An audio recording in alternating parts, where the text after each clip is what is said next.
로마서 11장 13절로 24절까지의 말씀, 우리 다 같이 한 목소리로 합독하겠습니다. 내가 이방인인 너희에게 말하노라. 내가 이방인의 사도인 만큼 내 직분을 영광스럽게 여기노니, 이는 혹 내 고륙을 아무쪼록 시기하게 하여 그들 중에서 얼마를 구원하려 함이라. 그들을 버리는 것이 세상의 화목이 되거든 그 받아들이는 것이 죽은 자 가운데서 살아나는 것이 아니면 무엇이리요? 제사하는 처음 익은 곡식 가루가 거룩한 떡덩이도 그러하고 뿌리가 거룩한즉 가지도 그러하니라. 또한 가지 얼마가 꺾이었는데 돌감람나무인 내가 그들 중에 젖붙임이 되어 참 감람나무 뿌리의 진액을 함께 받는 자 되었은즉 그 가지들을 향하여 자랑하지 말라. 자랑할지라도 내가 뿌리를 보존하는 것이 아니요 뿌리가 너를 보존하는 것이니라. 그러면 내 말이 가지들이 꺾인 것은 나로 젖붙임을 받게 하려 함이라 하리니, 옳도다. 그들은 믿지 아니함으로 꺾이고 너는 믿음으로 섰느니라. 높은 마음을 품지 말고 도리어 두려워하라. 하나님이 원가지들도 아끼지 아니하셨은즉 너도 아끼지 아니하시리라. 그러므로 하나님의 인자하심과 준엄하심을 보라. 넘어지는 자들에게는 준엄하심이 있으니 너희가 만일 하나님의 인자하심에 머물러 있으면 그 인자가 너희에게 있으리라. 그렇지 않으면 너도 찍히는 바 되리라. 그들도 믿지 아니하는데 머무르지 아니하면 젖붙임을 받으리니, 이는 그들을 젖붙이실 능력이 하나님께 있음이라. 내가 원 돌감람나무에서 찍힘을 받고 본성을 거슬러 좋은 감람나무에 젖붙임을 받았으니, 원가지인 이 사람들이야 얼마나 더 자기 감람나무에 젖붙이심을 받으랴. 아멘. 이방인 그리스도인들에게 사도 바울은 어제 우리가 하던 본문에서 이렇게 얘기를 했습니다. 이스라엘의 넘어짐이 이방인의 풍성함이 되었으니 이제는 이스라엘의 풍성함을 위해서 이방인 그리스도인이 기도해야 되지 않겠느냐. 그런 맥락에서 오늘 13절 본문이 시작합니다. 그러면서 이방인인 너희에게 사도 바울이 말하는 것이 뭡니까? 내가 이방인의 사도인, 이방인의 사도라 불리는 이 직분을 내가 영광스럽게 여긴다. 그런데 이방인의 사도가 되어서 이방인이 하나님의 말씀, 은혜의 복음 아래에서 하나님의 백성이 되고 자녀가 되어서 유대인들보다 더욱더 풍성함 가운데 거하게 된 것은 여러 가지 의미와 이유가 있는데, 그 중에 하나가 뭐라는 것입니까? 14절에 나와 있는 거죠. 아무쪼록 내 고륙을 시기하게 해서 그들 중에 남은 자 얼마를 구원하게 하라는 것이다. 이방인의 넘어짐이 이스라엘의 넘어짐이 이방인의 풍성함이 되었고, 나는 이방인의 사도라 불러짐을 당한 것을 영광스럽게 생각한다. 영광스럽게 생각하는 이유는 이것이 원래 부르심의 목적이었기 때문이다.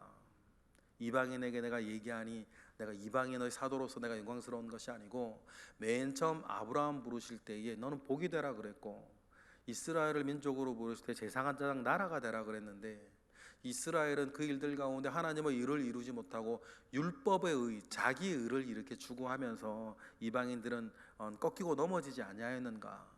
자기들의 행위와 공적으로 자기 의가 되어져 버렸을 때에 사명은 잃어버리고 자기 의에 갇혀 이렇게 이제 고사되어진 이스라엘을 보면서 내가 원래의 부르심의 목적 가운데에 나는 살고 있으니 참 영광스럽다. 그리고는 그 사역의 결과들로 인해서 이방인 그리스도인들이 풍성하여지는 것을 보면, 그것을 보면서 이스라엘이 시기에서 그 어떤 선한 시기 가운데에 그들 가운데 남은 자도 구원받는 것이 하나님 아버지께서 우리에게 주시는 또 하나의 다른 사명이 아니겠나.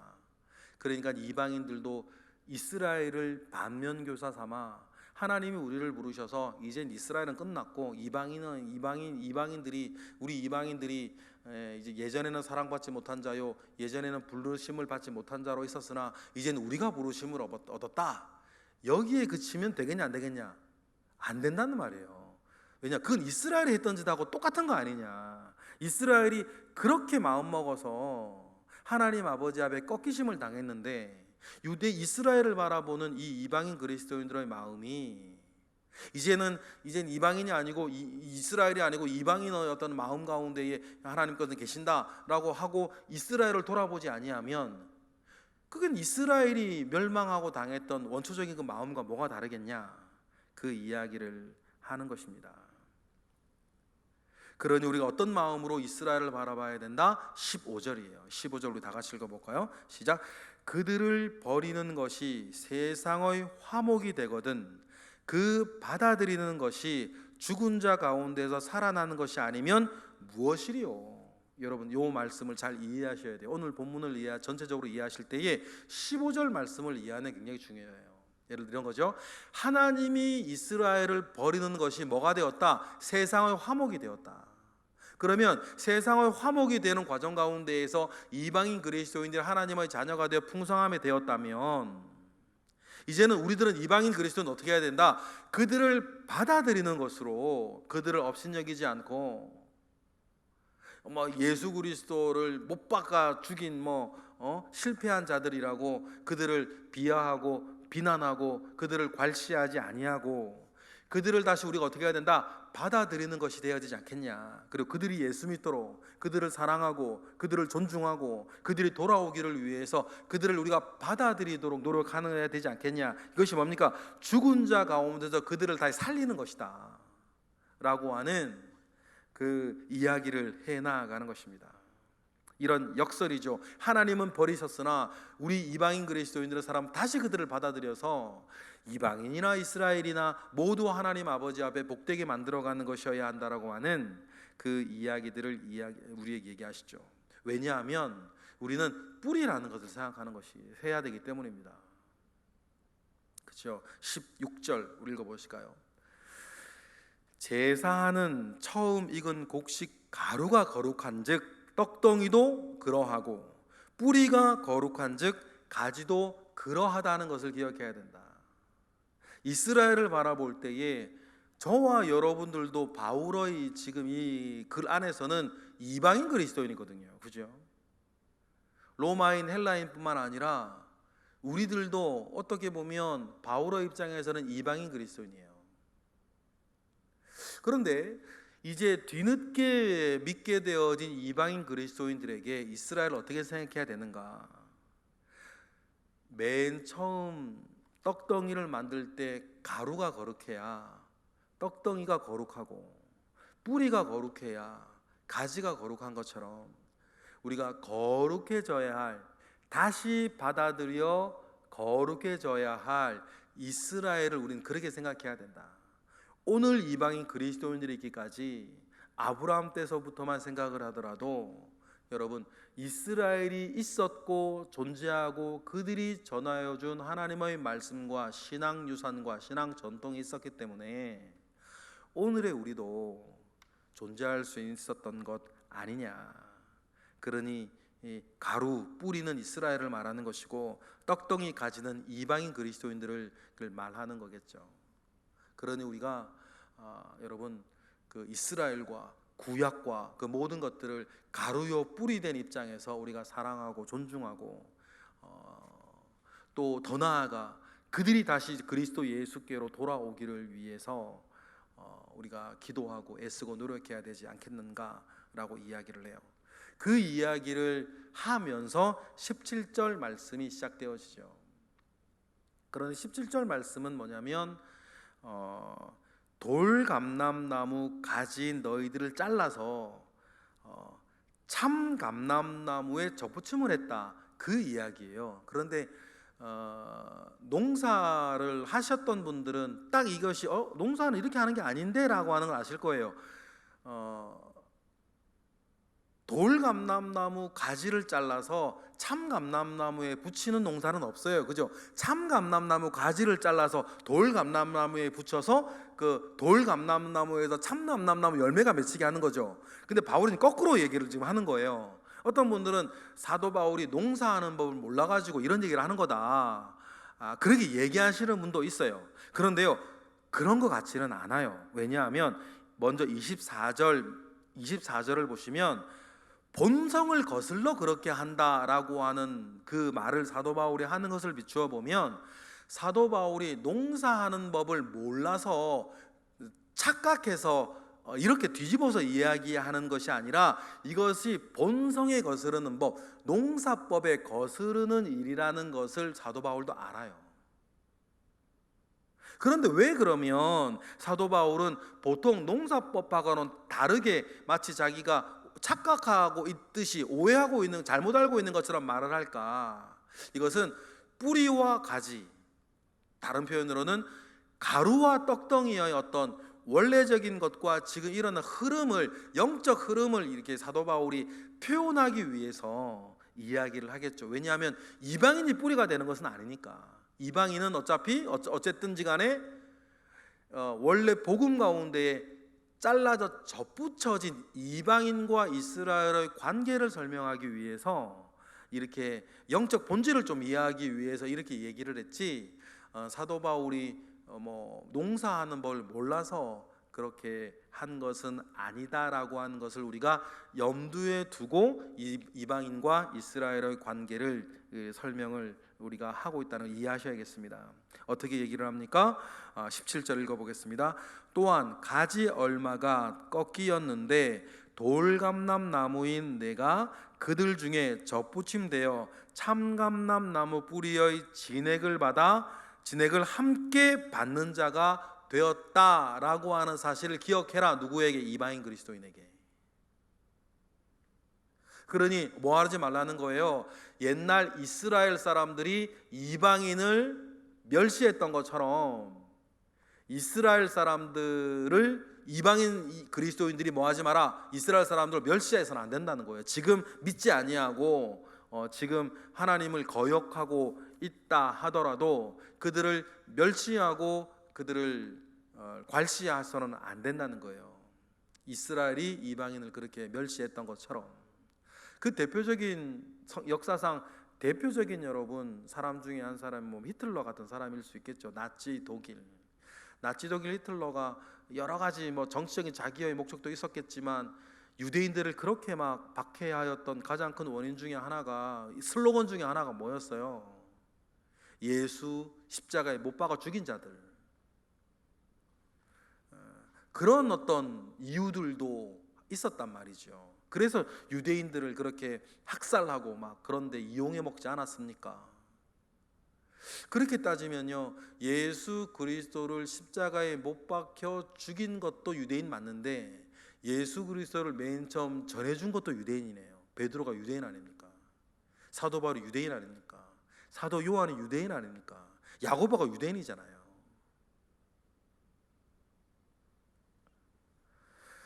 그러니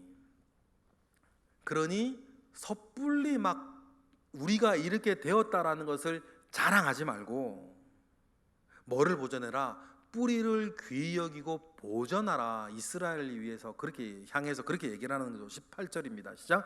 그 가지들을 향하여 자랑하지 말라. 자랑할지라도 내가 뿌리를 보존하는 것이 아니요 뿌리가 너를 보존하는 것이니라. 그래서 여러분, 신약 성경을 잘 이해하려면 구약 성경을 잘 알아야 돼요. 또 우리가 지금 신앙 안에서 하는 이 모든 것들을 정말 잘 이해하려면 이스라엘의 역사와 이스라엘의 풍속과 이스라엘의 종교 전통을 잘 알아야 되거든요. 예수님께서 그런 모든 것들을 무시하지 않으셨지 않습니까? 예수님께서 구약의 성전을 무시하지 않았어요. 예수님께서 만약에 구약의 성전을 무시하셨으면 공생의 기간 동안 2번이나 성전 가서 성전을 정결하게 하지 않으셨겠죠. 예수님께서 구약의 성전을 무시하셨으면 저거 별거 아니야, 옛 것이고 지금 지나간 거고 저 육적인 것이고 눈에 보이는 그런 것들은 다 필요 없어, 이제 영적인 것이 중요해 라고 그들을 무시하고 성전을 정결하게 아니하셨을 거잖아요. 그러다 주님은 목숨을 걸고 성전을 정결하게 하셨어요. 그 뭡니까? 그 뿌리도 소중하다는 것입니다. 그 뿌리에 이방인들이 접붙임을 당하지 않았냐, 요것을, 이 영적인 본질을 강조하기 위해서 농사법하고는 다른 이야기지만 사도 바울이 강조하기 위해서 그런 얘기를 하는 거죠. 설교할 때 이런 어떤 역설을 쓸 때가 참 많이 있거든요. 그러니 어떻게 해야 된다? 20절 읽어볼까요? 시작. 옳도다. 그들은 믿지 아니함으로 꺾이고 너는 믿음으로 섰는데, 그렇지만 뭐해라? 높은 마음을 품지 말고 도리어 두려워해라. 너희들도. 왜 그렇습니까? 쭉 뒤에 나오는 말씀이 뭐예요? 하나님께서 두려워하지 아니하고 높은 마음 가운데 교만해졌을 때에 원가지도 그렇게 꺾으셨는데, 지금 접붙여진 가지야 얼마든지 하나님도 꺾으실 수 있으니 두려워하는 마음 가지고 하나님 아버지 앞에 두렵고 떨림으로 너희 구원을 이루어 가야지, 함부로 교만하고 자랑하고 내가 무엇으로 된 것이냐 그렇게 하지 말아라. 제가 설교할 때마다 늘 강조하는 거 이것이죠, 여러분. 우리가 신앙생활하고 교회생활 특히 오래 하신 분들, 저나 여러분처럼 이렇게 많이 하신 분들이 정말 조심해야 되는 게 이거예요. 그 신앙생활 하면서 높은 마음을 품고 이것이 막 내 자랑이 되고 말이에요. 이것이 나의 어떤 인정받아야 될 공헌, 공로 이런 것이 내 속에 되어져 버리면 여러분 매우 위험합니다. 매우 위험해요. 그래서 제가 종종 말씀드리지만 교회에서 특정 몇몇 사람을 이렇게 칭찬하고 세우고 상 주고 하는 일들은 참 조심스러워요. 유혹거리가 되기 때문이에요. 특히 당사자에게. 그래서 이제 이스라엘도 그렇게 꺾으셨는데, 만약에 이방인들이 그런 이스라엘들을 보면서 높은 마음돼 있으면 22절에 말씀하시는 그거죠. 하물며 너희들은 어떻게 되겠냐? 꺾이지 않고 찍히지 않겠냐? 그러니 조심하라 라고 합니다. 그러니까 우리가 중요한 것은 내가 하나님을 겸손히, 은혜 아니면 믿음 아니면 나는 아무것도 아니요, 은혜 아니면 믿음 아니면 나는 살아갈 수 없는 사람이라는 것을 인정하고, 오직 중요한 것은 내가 하나님을 은혜 가운데 믿는 것이다 라고 하는 것입니다. 23절 읽어보겠습니다. 시작. 그들이 믿지 아니하는데 머무르지 아니하면 접붙임을 받으리니 이는 그들을 접붙이실 능력이 하나님께 있습니다. 그러니까 믿지 아니하는 자는 떨어져 나가는 것이고, 믿는 자들은 늘 접붙여 주시는 능력이 누구에게 있다? 하나님께 있다. 그러니까 이스라엘도 하나님이 언제든지 마음 먹으시면 접붙이셔서 다시 회복시키실 것이니까 하나님의 능력을 믿고 살아갈 것에 대해서 이야기를 하십니다. 그래서 24절 읽어볼까요? 시작. 내가 돌 감람나무에서 찍힘을 받고 본성을 거슬러 좋은 감람나무에 접붙임을 받았으니 원가진 이 사람들이야 얼마나 더 자기 감람나무에 접붙이심을 받으랴. 이게 뭡니까? 하나님께서 그래서 나중에 이스라엘을 회복시키실 때에 참 감람나무에 돌 감람나무를 접붙이시는 것도 하나님이 하셨는데, 나중에 때가 되어서 참 감람나무였던 이스라엘을 다시 참 감람나무에 붙이는 것이야 하나님께 얼마나 쉬운 일이겠고, 얼마나 그게 간단한 일이겠냐. 그러니까 뭐하지 말고, 이스라엘을 무시하지 말고 그들이 돌아올 것을, 그들이 다시 풍성하여질 것을 위해서 기도하고 노력하고 애쓸 것에 대해서 사도 바울은 이야기를 합니다. 여러분, 이러한 삶의 원리와 이러한 영적인 원리가 여러분 우리에게 충만하기를 원합니다. 이스라엘이 교만하여서 넘어졌던 것처럼 이방인도 교만하여서 이방인 그리스도인들도 교만하여서 넘어져서는 안 되는 것 아니겠어요?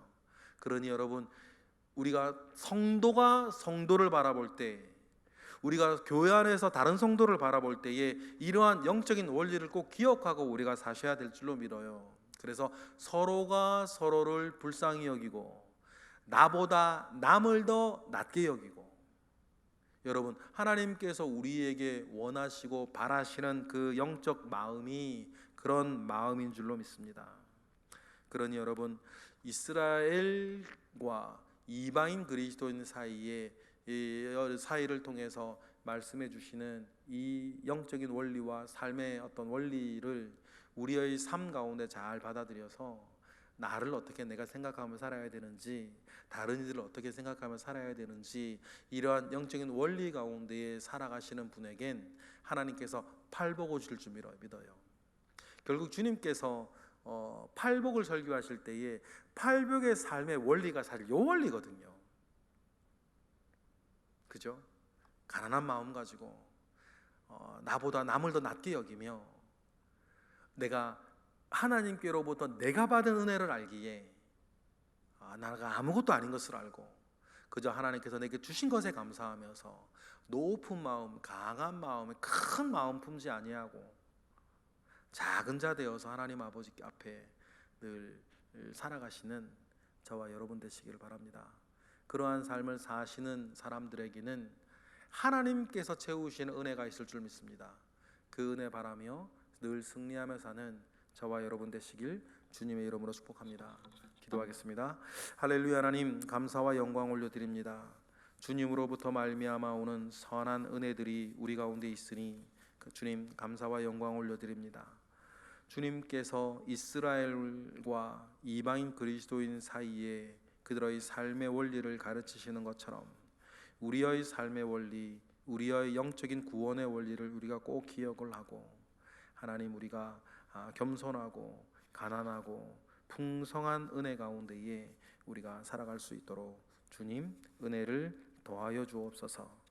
주님으로부터 말미암아 오는 크신 은혜가 우리 가운데 있고, 이 시간 드려지는 일천번째 예물들과 각종 감사 예물들과 11조 예물에 주님 기억하여 주시고, 하나님께 드리고자 하는 이 믿음 가운데에 늘 은혜로 채워 주시옵소서. 오늘 새벽에도 하나님께 드려지는 기도가 있을 것입니다. 하나님, 이 기도 가운데에 은혜를 더하여 주시고, 하나님 아버지로부터 말미암아 오는 선하고 좋은 응답이 우리 모든 새벽의 기도자들 가운데 있게 하옵소서. 주님의 크신 은혜와 능력이 늘 우리 가운데 있어서 우리가 능력 가운데 우리가 살게 하실 것을 믿고 감사하며 예수 그리스도의 이름으로 기도드렸나이다. 아멘.